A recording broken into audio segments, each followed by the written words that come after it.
సమర్థ సద్గురు సాయినాథ్ మహారాజ్కి జై. సాయి భక్తులందరికీ నమస్కారం అండి. మన సాయినాథుని దయ వల్ల అందరూ సంతోషంగా ఉండాలి అని మనస్ఫూర్తిగా ఆశిస్తూ ఈ వీడియో స్టార్ట్ చేస్తున్నాను. ఇక ఈరోజు వీడియోలో మనం చూడబోయేది ఏంటి అంటే, తల్లి ఎక్కువగా ఆలోచించవద్దు, త్వరలో నీకైన వరాన్ని అందుకుంటావు కదా అని చెప్పి బాబాగారు మనకు మంచి సందేశం తీసుకొచ్చారు. ఆ సందేశం ఏంటి, మన బాబా ఏం చెప్పబోతున్నారు అని మన సాయినాథుని మాటల్లోనే విందామా. తల్లి, నా మీద అతి ప్రేమతో ఉన్నావు కదా, ఇది నాకు ఎంతో సంతోషాన్ని ఇస్తుంది. నా బిడ్డను కాలమంతా కాపాడాలని నాకు ఎంతగానో ఆశగా ఉంది. జీవితంలో ఎన్నో ఇబ్బందులను ఎదుర్కొని నువ్వు ఎంతగానో దిగులు పడి ఉన్నావు. అతి త్వరలో నిన్ను అందనంత ఎత్తుకి మంచి శిఖరానికి నిన్ను నిలబెట్టబోతున్నాను. అవునమ్మా, కానీ ఎప్పుడు చెప్పే మాటలే కదా అని అనుకోవద్దు. జరిగిపోయిన కాలాన్ని కొద్దిగా తిరిగి చూడు. ఎన్ని ఇబ్బందులు, ఎన్ని చిక్కులు, ఎన్ని సమస్యలను దాటి వచ్చావని. కాలం నుండి ఎంతో నేర్పింది కదా నీకు. కొద్దిగా అయినా ఒక్కసారి ఆలోచించావంటే అదేంటో నీకే అర్థమవుతుంది. కుటుంబంతో గడిపిన కష్టాలు, ఏం చేయాలో తెలియని చిక్కుల్లో ఎన్నో రాత్రులు నిద్ర లేకుండా గడిపావు. అన్నిటినీ నువ్వు ఒక్కసారి ఆలోచించి చూసావంటే నీకే అర్థమవుతుంది. నీ స్నేహితులు, అలాగే నీతో స్నేహంగా నీ తోటి వారు ఎప్పుడు నీతో లేకుండా ఉన్నారు. నా ప్రాణంగా ఎంతో దగ్గర అనుకున్నవారు ఎక్కడున్నారో అని తెలియకుండా ఉంది నీకు ఇప్పుడు. కానీ అలాంటి సమయంలో నీతో ఎవరు ఉన్నా లేకున్నా ఈ సాయి మాత్రం నీతో ఎప్పుడూ నీ వెంటనే ఉంటాను. ఎవరు ఉన్నా లేకున్నా నిన్ను విడిచి మాత్రం నేను వెళ్ళను. నీ భారాలను మోస్తూ ఉంటాను. ఆ భారాన్ని నేను కూడా మోస్తూ ఉంటాను. శోధనలు వచ్చినప్పుడు, ఇబ్బందులు వచ్చినప్పుడు నీ భుజం తట్టి మరీ పరిష్కారాన్ని చూపిస్తూ ఉంటాను. నీది తప్పు అని నీకు విరోధంగా మాట్లాడారు కదా, నిన్ను వారి ముందు మంచి స్థాయిలో, ఉన్నత స్థాయిలో నిల్చోబెడతాను. నీకున్న అప్పులన్నీ కూడా తీరిపోయే విధంగా నిన్ను ఆశీర్వదిస్తాను. అప్పుల్లో కూరుకుపోయినప్పుడు, కష్టాల్లో కరిగిపోతున్నప్పుడు నీకు ధైర్యాన్నిచ్చి నీకు మంచి దారిని చూపే ఈ సద్గురువు ఉన్నాడని నువ్వు ఎప్పుడూ మర్చిపోవద్దు. నీకు ఇల్లు వాకిలి అని ఏర్పరిచాను కదా బిడ్డ, అన్నీ నీకు సాధకంగా అనుకూలంగా మార్చాను. నువ్వు ఎప్పుడు కూడా నాకు మనసుకి నచ్చిన బిడ్డవు, నాకు ఇష్టమైన నా భక్తునివి. అందరూ వారి సంపదల గురించి గొప్పగా చెప్పినా కూడా నీవు మాత్రం ఏ సమయంలో కూడా నువ్వు అలాంటివి ఎదురు చూడలేదు, చెప్పలేదు. అందరూ నా ఆలయంలో ఉండటానికి ముందుగా స్థలం వెతుకుతారు, కానీ నువ్వు మాత్రం నా దయా కరుణ కోసం ప్రార్థిస్తూ ఉంటావు.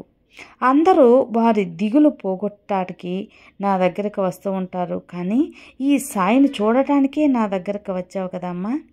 కానీ నువ్వు మాత్రం నాకు కట్టుబడి ఎప్పుడు కూడా ప్రశాంతంగా ఉన్నావు.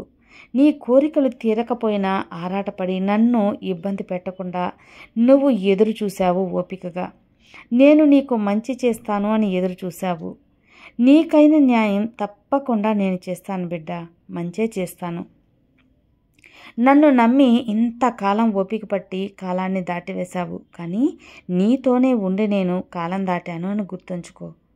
ఎంతకాలం నాతో ఉన్నా, నేను నీతో ఉన్నా, ఆ కాలంలో నీ గురించే నేను ఆలోచించాను.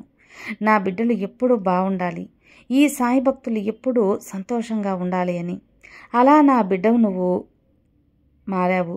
నీ మనసు బాగా పక్వం పడింది ఇప్పుడు. నీకు కావాల్సింది నీ ముందు ఉంచుతాను, నీకు కావాల్సింది నువ్వే తీసుకో.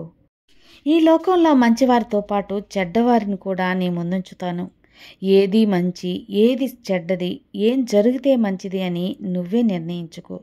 నిన్ను నువ్వు కాపాడుకుంటావని అనుకుంటూ కొద్దిగా కూడా ఎలాంటి బెదురు దిగులు లేకుండా నాకు అవసరం లేని చెడ్డవారిని బయటకు పంపే బాబా అని నన్ను మనస్ఫూర్తిగా వేడుకున్నావు. అదే నీలో నాకు నచ్చిన ఒక మంచి విషయం. నిన్ను తిరిగేవారిని వారి మాటలు చెప్పి వెళ్ళిపో. నాకు వారి గురించి అంతా తెలుసు కదా. అలానే మంచికి మంచి చెబితే, చెడుకు చెడు చెప్తే నిన్ను వదిలి వెళ్ళను. అవును తల్లి, నువ్వు జీవించే కాలంలో కొద్దిగా ఆ గడిపే సమయంలో జాగ్రత్తగా ఉండాల్సిన అవసరం ఎంతగానో ఉంది. నీకు తెలిసిందో లేదా తెలియంది నీ ముందుంచుతాను. నువ్వు అనుకునేవన్నీ కూడా ఒక్కొక్కటిగా నీ ముందుంటాయి. అది మంచిది తలవడం, మంచిది తీసుకోవటం అనేది నీ చేతులకే వదిలేస్తున్నాను. నీ జీవితంలో నువ్వు పడ్డ కష్టాలతో ముగింపు అనేది తప్పకుండా వచ్చేసింది. ఆ ముగింపుకి నువ్వే సంతోషకరమైన ముగింపునివ్వాలి. నీ జీవితంలో అడుగుపెట్టే ప్రతి అడుగుకి ఒక లెక్క ఉంటుందమ్మా. నీలో ఉన్న భయం ముందు తీసిపడేసి ఇది జరుగుతుంది అని ఆందోళన వద్దు. ఆ ఆందోళన పడే బదులు నా బాబా నాకు మంచి చేస్తారని ఒక ధైర్యాన్ని నింపుకో. ఏం జరగదు అని నమ్ము. ఈ సాయి నమ్మకంగా నా మీద నమ్మకం మరింత పెంచుకో. ఈ సాయి మీద నమ్మకం పెంచుకున్నప్పుడు నిన్ను నీకే ఒక ధైర్యంగా నిలబడతావు. నీకు ఏం జరగదు. నీ దిగులు అంతా నాకు తెలుసు. అన్నిటికీ ముగింపిస్తాను. అంతవరకు కొంచెం ఓపికగా ఉండు. నేను తప్పకుండా వస్తాను బిడ్డ. నీతో నాకు అంతా అయిపోయింది అని అనుకోవద్దు. అతి త్వరలో నీ జీవితం మంచి దారిలో పడుతుంది. అన్నిటినీ తీర్చిదిద్దేందుకు నేనున్నాను కదా. ఇక నా మీద నమ్మకం పెట్టి అన్ని పనులు స్టార్ట్ చేయి. ఏం చేయాలి అని ఆలోచించకుండా అడుగులు వేయి. మిగతాదంతా జరిపించే బాధ్యత నాది. నేను నిన్ను మంచి దారిలో పెడతాను.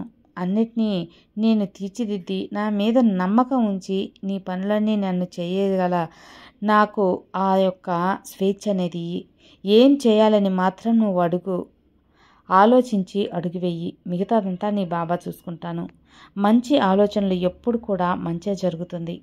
ఆ మంచి నీకు జరిపించేందుకు నేను ఎప్పుడూ ముందుంటాను బిడ్డ.